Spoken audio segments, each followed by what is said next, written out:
I thought this was pretty much a little bit of a duplicate of the New York game for us. You know, we talked about coming out and establishing defensively right from the start, and that's got to be our identity as a team. That never wavers, and I'm trying. You know, our guys are believing in that. That's kind of been our staple. That's been as consistent for us, you know, all year. And I thought coming out tonight and digging in again like we did from a defensive standpoint, set up the whole game for us. We won that game defensively. Again, artistically, from an offensive standpoint, we had ups and downs. You know, where we struggled a bit, but you know, when you're digging down and getting stops, and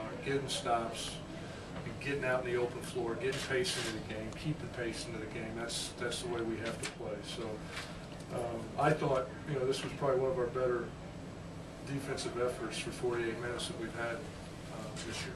That second quarter in particular, they missed their first 12 shots. They didn't score until like 3. I've been there and done that. So no, yeah, I mean that was key, obviously.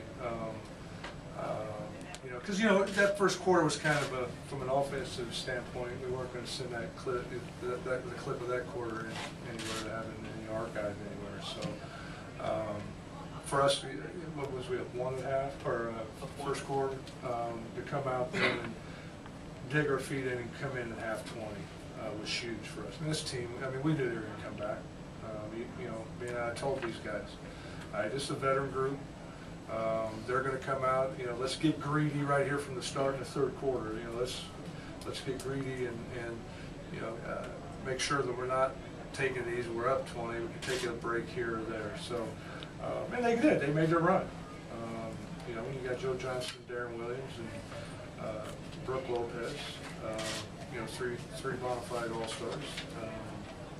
You know we're going to make a run, and we have to withstand it and keep doing the things that we did. And I thought we did. You know, taking care of the ball again. I thought was key.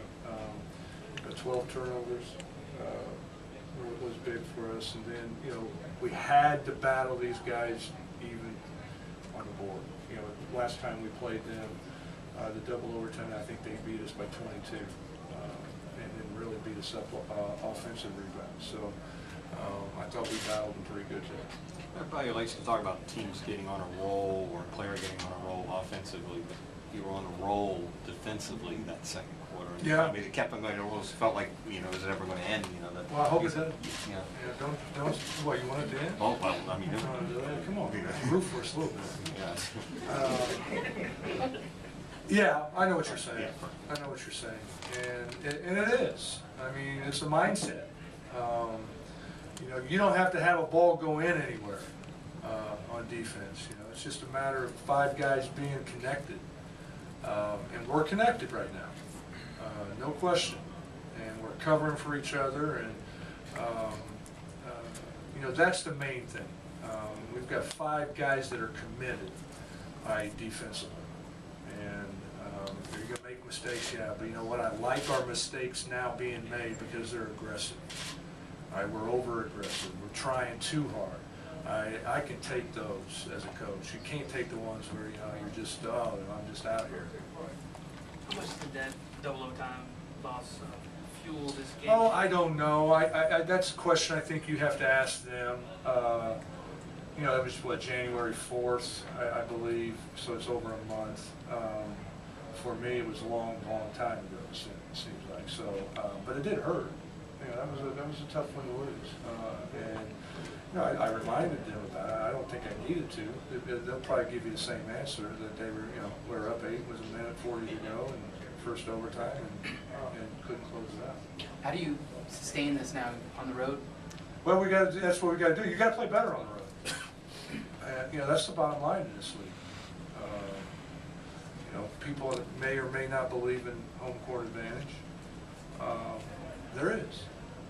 You're sleeping in your own bed. You're doing your own thing in your own town, and then you got your crowd, your fans behind you. So we got to play better on the road. We got to figure out a way to play better on the road and do it consistently. And it starts again defensively, getting going. And now that's our next step, to take this, take it on the road. I feel good about going these next 2 games because you know what we've done here. We went through a tough stretch here of games, a lot of good teams, and you know what, we took some punches, got knocked down, but we got back up, and we knocked some people down. So I feel good. It seems like Nene plays Lopez especially well. Like, what is it about? Well, I mean, Nene's smart. Nene's been in the league 10 years. Nene knows little tricks of the trade. I'm not going to tell you what those tricks of the trade are. You might ask him, but he ain't going to tell you that too. But he's sly. Yeah. All right? He gives angles. He takes angles away. Right. He knows what Brooke likes to do. They base him into going that way, and then closes the door on where he's going to go back. I mean, he's a student of the game. Nene's a student of the game, and you know that's a great quality that I think a lot of our young bigs are learning from, and it's a trait that he can pass down to a lot of these guys.